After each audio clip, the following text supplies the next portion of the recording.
It is already June, June 7th to be exact, and I still haven't picked my TBR for the month. So what am I reading right now, you might ask? Well, we'll get to that in a little bit, but I need to figure out what I'm reading for the rest of the month. So let's figure that out.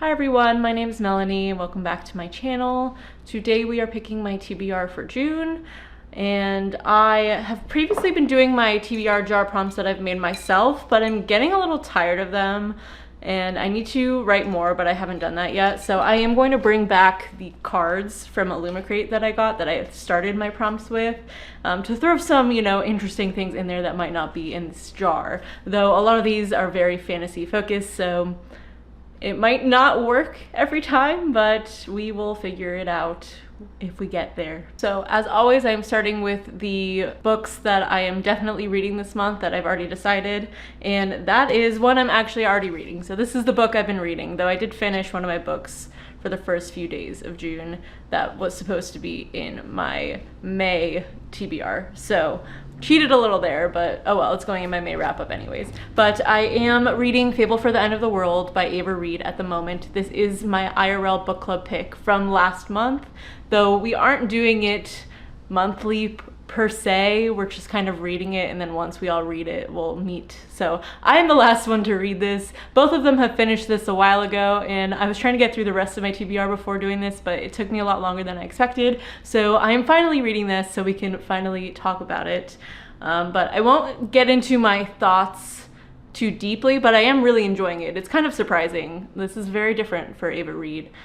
It's a dystopian Hunger Games, Last of Us type thing, but we are in a dystopian world that is basically run by one corporation called Kairos, and that is basically putting everyone in debt, and to get out of your debt you can sponsor, or they come and find you, and then you basically get killed in this Hunger Games style hunt, which they kind of make these angel type assassins that they call angels, which they do a lot of alterations. They have like night vision, they have an eye that's, wow, I can't even think of the word that I need, but it is like a fake eye that gives you specific abilities.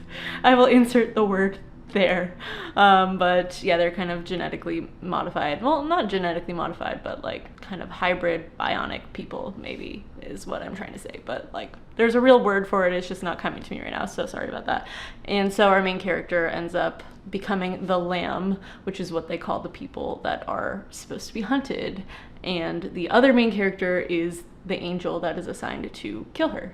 So yeah, very interesting, and I'm enjoying it so far, so we'll see how it ends. Okay, that is the one book, luckily, so we have a lot to get through today.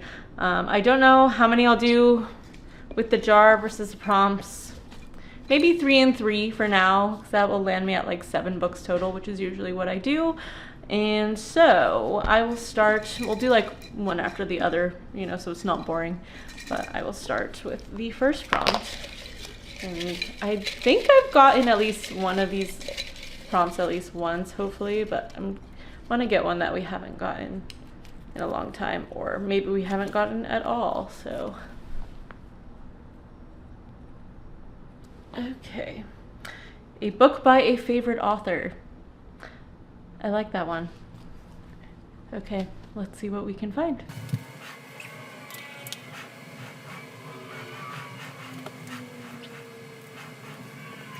Okay, I have 3 picks. I love all of these authors, though I have only read one book or series from each of them, so I'm very curious to try something else that they've written. And one of these has been on my TBR many times before and I still haven't gone to, so we'll see if it makes it on the list this time. Okay, I'm starting with Tim O'Brien's In the Lake of the Woods. This is supposed to be a little more thrillery, I believe.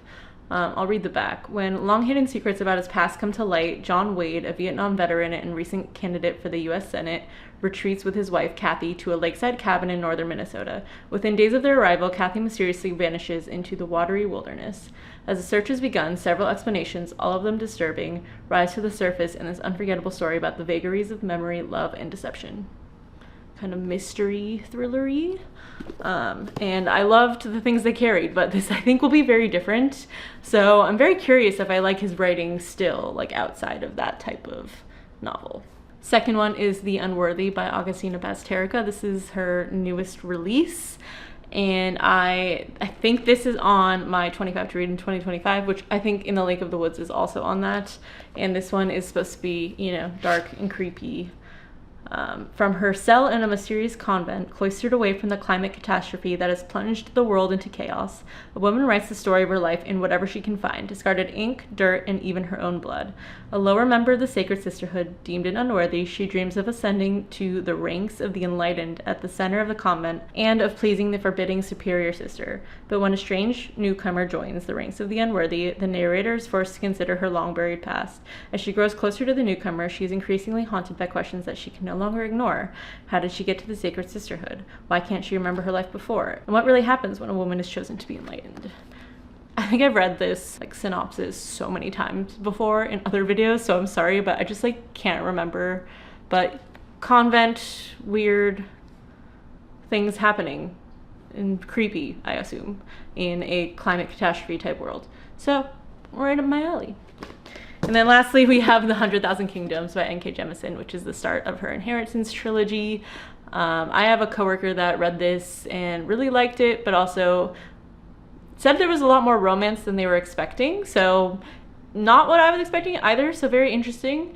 But I am very curious to read more from N.K. Jemisin because I loved the Broken Earth trilogy. So of these three, I really wanted to make this a quick video, but I don't think it's going to be, sadly. But of these three,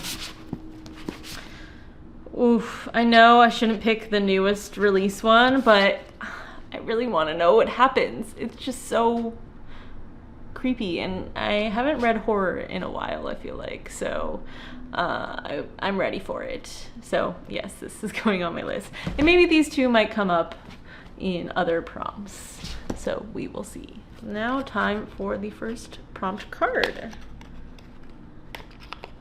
If I can get these out.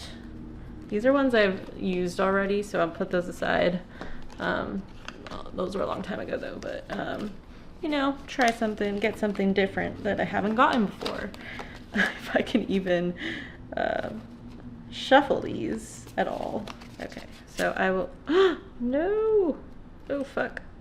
I ruined one pretty badly. Oh well. So I can't see the back, so I will pick something here, hopefully not the broken one. Oh, is it? No. Okay. Here is what that one is. That was upside down, sorry. Your Prettiest Illumicrate book. Okay. That is a good one, but I don't know. Okay, what do I have from Illumicrate right now? And do I want to read any? Okay.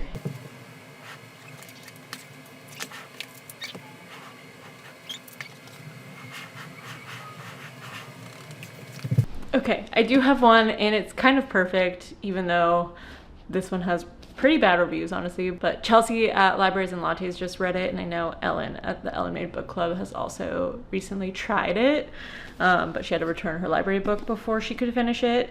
But I have Watermoon by Samantha Soto Yambao. This is very much a very pretty edition in terms of Illumicrate, so feel like I had to pick it. And Chelsea's really curious to see what I think about it because it is weird, but I've also heard just like not generally great things about it. But I thought I'd, you know, see for myself. It's been a while since I've had a more like cozy fantasy type book, so I'm very curious.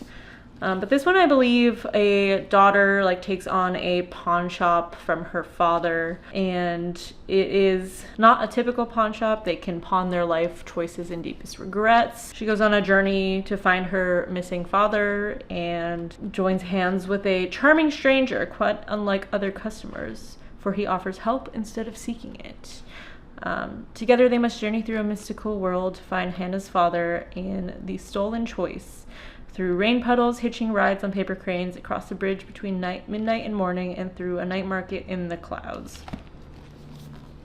So yeah, seems like a interesting adventure, but I don't have high expectations going into it, so I don't know if it's like a good thing that it's on my TBR, but I'm very curious to see what I think about it and if I have a differing opinion than other people do. So we will see if I get to it this month. Okay, number 3. This is from my TBR jar again. I think I will go with this one.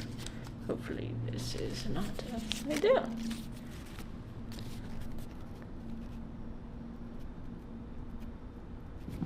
A book that will make you sad. Oh, not again. I've gotten this one before. Do I do it? I don't know.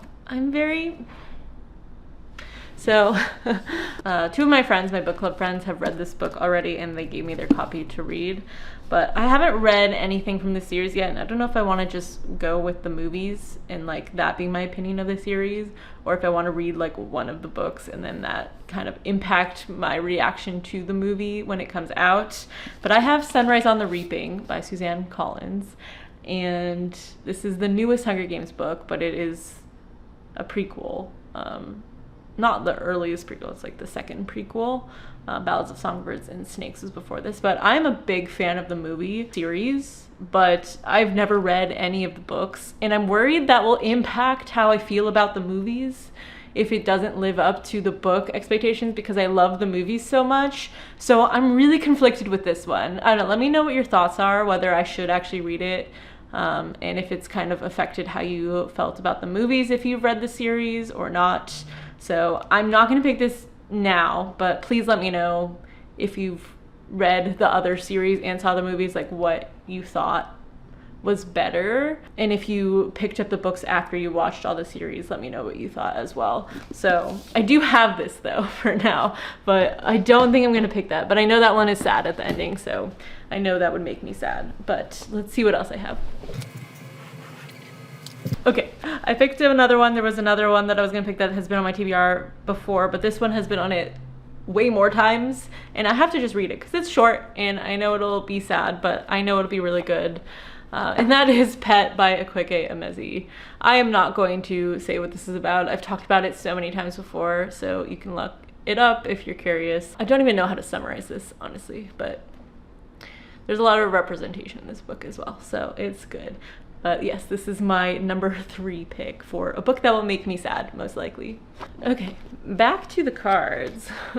We'll see what goes on this time. Okay, let's pick one from over here.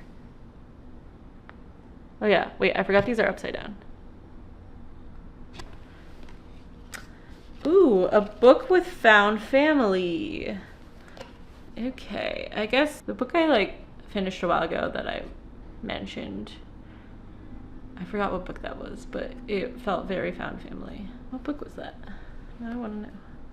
Oh yeah, I haven't actually talked about this. Oh no, I did in my reading vlog. That's what I'm remembering. But yeah, 10 minutes and 38 seconds in This Strange World was definitely a found family book.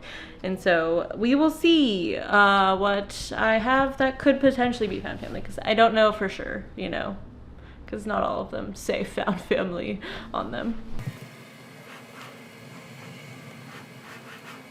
Okay, I really have no idea what this will be, so I'm gonna pick another one because yeah, I just have no idea. My brain capacity is not too high right now. So let's pick a new one.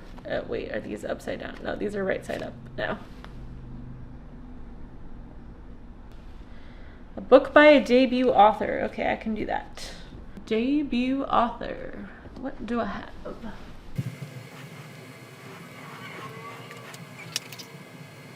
I need to see if this is actually his first book. Yes, I believe this is his first and only book, and this has been on a TBR before. And I've been really wanting to get to it because I think I'll really like it. And that is A Short Walk Through a Wild World by Douglas Westerbeek. I'm gonna just say it is Westerbeek, whether it is or not. And this one is about a girl who starts bleeding mysteriously and doesn't stop unless she walks. So she decides to take a journey and walk through the rest of her life basically, and goes on many adventures doing so. And so it is magical realism. It is like right up my alley. It is, I've heard, just like Secret Life of Walter Mitty-esque, and I loved that. And so I think this will be really good and cozy, and hopefully I like it more than Watermoon. Unless I love Watermoon, you know, hopefully that also happens. But, you know, once again, low expectations. But yeah, I am ready to finally read this. And I have other shorter books that I think will even out how big this one and Watermoon are. So I think it'll be good. So that is number 4 down. Next, we have our TBR jar number 5, I think. Let's see what we get.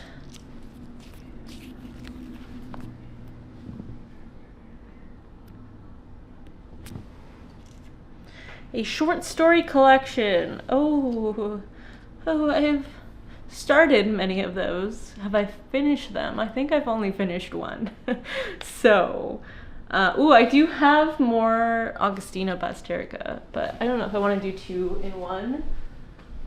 Ooh. Okay, because I'm not picking that one, and I am not picking one that I've already started, because I'll get to those when I get to those, you know. And I love this author, and it's been a few months since I've read anything by him. And I don't know if this is exactly like short stories. I think there might be some like nonfiction or just kind of essays-esque. But I have Kurt Vonnegut's Armageddon in Retrospect. And I believe there's like 12 writings, they're called, on 2 of his most important subjects, war and peace. Written over the course of a lifetime, yet never before published, these pieces represent Vonnegut's unerring opposition to violence and his rueful assessment of humanity's endless attraction to it. So yeah, I love Kurt Vonnegut's writing and his humor and satire, and so I think it'll be really nice to get like kind of short snippets of his thoughts around war and peace. So this will be number 5. Okay, back to the cards. That one was quick. Okay, let's see what do we get with this one. A book that has enemies to lovers. Do I know? Do I know what books have that? We'll see. Let's see. I feel like that kind of has to be fantasy. Is this my last one? 1, 2, 3, 4, 5. Yes, this is number 6/7 out of the whole group. So I think this is my last one.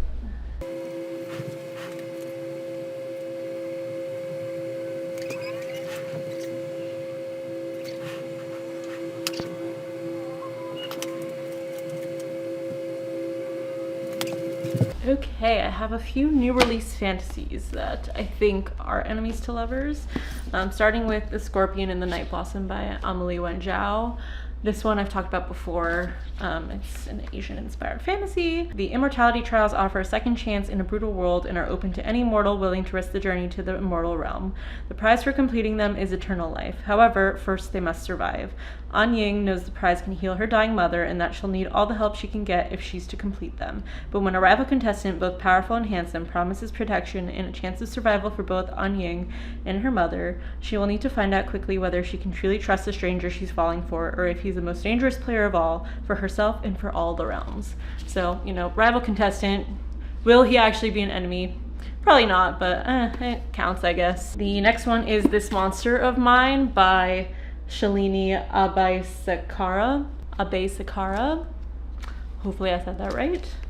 And this one is on the flip side. These are all special editions. I'll show you them at some point, just not right now.